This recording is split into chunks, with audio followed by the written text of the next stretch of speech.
Good news, everyone! I have returned. But yes, fusion! To start out, we have Amethyst's request, Link from Legend of Zelda, and Grisham? I think that's how it's pronounced, from Legend of Zelda. Now, I know about Legend of Zelda, I've played it a small bit, but I am in no way an expert or even a casual. Though, given Grisham is gray and red, and Link is green, and they're both elves, Christmas direction kind of was a given. Link has a lot of various different forms. However, I didn't have to worry about that because she specified a certain one. She specified Zelda Skyward Sword, which, if you don't know that one, it's basically how Link looked in Brawl. The actual art of the characters are really cool. They're in this really neat watercolor style. But as for how I actually went about fusing it, I took some of Grisham's more obvious aspects. For instance, his big scarf cape thing. I have no idea what that's called. Actually, does it even have a name? Well, anyway. But also, he has the tights. I only did the pattern on one side though, because I couldn't really find a way to put the gem in the spot it was on Grisham, so I instead made it a little leg thing, because, you know. But also, I had to alter Link's tunic a bit. I actually did make the color a little duller to fit the gray. And as for the eye, Grisham has an odd eye. If you look at his eye, he has like a rather thick under eye.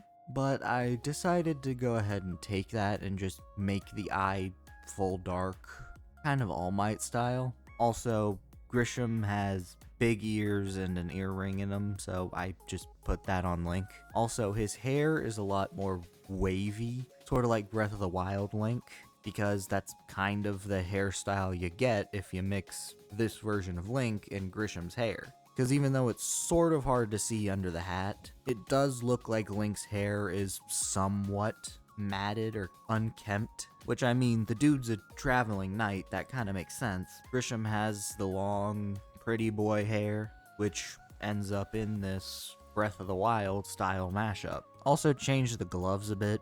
Just really the major change was making them Grisham's color instead of the brown that Link is. I also kind of altered the Master Sword. I think that's what it's called. Since I feel like if we're getting a fusion, it would be kind of cool if it could be a dual blade, but also like a bit of a magic thing. Like, of course, it's not gonna start being a staff and fire out spells, but maybe it could use magic to give different enchantments to the blade.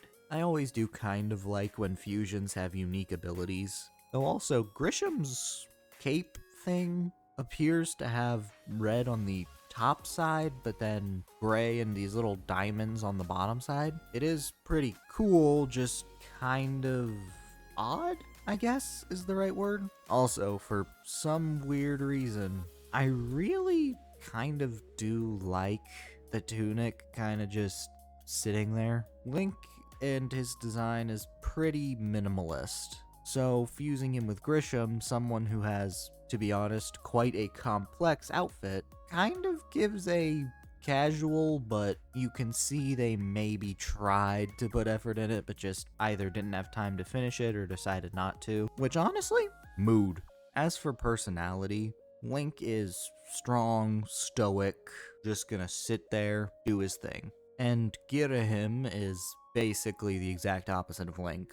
Flamboyant, theatrical. Really, his goal is just to get Zelda in order to revive his own master. He doesn't really care about Zelda, just the fact that she can get him to his end goal. And I feel like Link would be the primary one in this fusion, because Girahim goes on about him being pure and incredible. So I feel like if this fusion were to happen, it would not be Girahim that instigated it. So I feel like Link would be the one in control. So, given that, I think seeing a more theatrical, cunning version of Link makes a lot of sense. A Link who prefers flashy battles and incredible performance than just a simple rescue mission.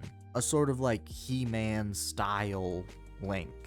I will save you, fair maiden, but I will also strike 15 different poses, cause I love it. Like, very theatrical, to a point where it's annoying. It is time for me to save you, fair maiden. Though I do imagine, since Link is the primary here, if you tell him to tone it down, he will. Like, if you just pull him aside, go, dude, not the time for that, lock in, he probably will. But just like his typical reaction is, I'm gonna flaunt, show off, you're gonna like it. But anyway, via Amethyst's request, Link from Legend of Zelda Skyward Sword, and get a him. Sorry I called him Grisham for a bit, but I didn't know his name completely and it was difficult. From Legend of Zelda Skyward Sword. Now, to end this off, one of my personal requests, an ethereal version of Vivian Banshee. Remember, fusion doesn't have to be two characters, it can be an aesthetic and a character. And it just so happens this one is ethereal. Now, Zenless Zone Zero, play through it. Ethereals basically are corrupted beings. And Vivian almost becomes one when she injects herself with ether in order to save the character you play as. And we do have a few examples of characters being corrupted by ether. That one guy in the beginning, tutorial phase, Pompeii, Pompeii or Pompey? I don't know which one. I'll figure it out later. And that one girl Vivian was chasing. All of those are examples of ethereals within the story, but I feel like I need to specify something. There is a major difference between being corrupted by ether and being corrupted by miasma. It seems like those corrupted by miasma have far more control over their actions, such as, say, when Isolde was transformed compared to when Pompeii was transformed. Ether is a lot less refined, hence creator refined me, all that stuff, and as such, it leads to more of a shattering of the personality. And while ethereals have this green sort of vibe and miasma entities have this red sort of vibe, Bringer not only had control over his transformation, but he was yellow, which to me kind of signals that he had some miasma in him and then transformed to an ethereal, so that kind of offset it. And as for that one ethereal you face with Yuzuha that looks sort of reminiscent to Yijuan, it was an ethereal, but it was completely surrounded by miasma, so I have a feeling that's kind of why it was somewhat sentient. But either way, back to Vivian.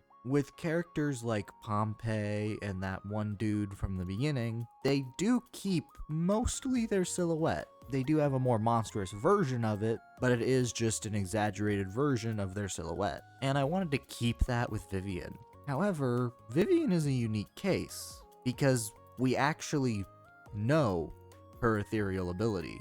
You see, in her battle with that one lady I don't remember the name of, after the main character passes out and Vivian takes that injection, we see that the monster Vivian was facing is impaled by ether spikes. But those weren't on the battlefield prior, and since we know the monster's moveset, it couldn't have come from them, so that just leaves that being Vivian's ether ability, Construct Generation.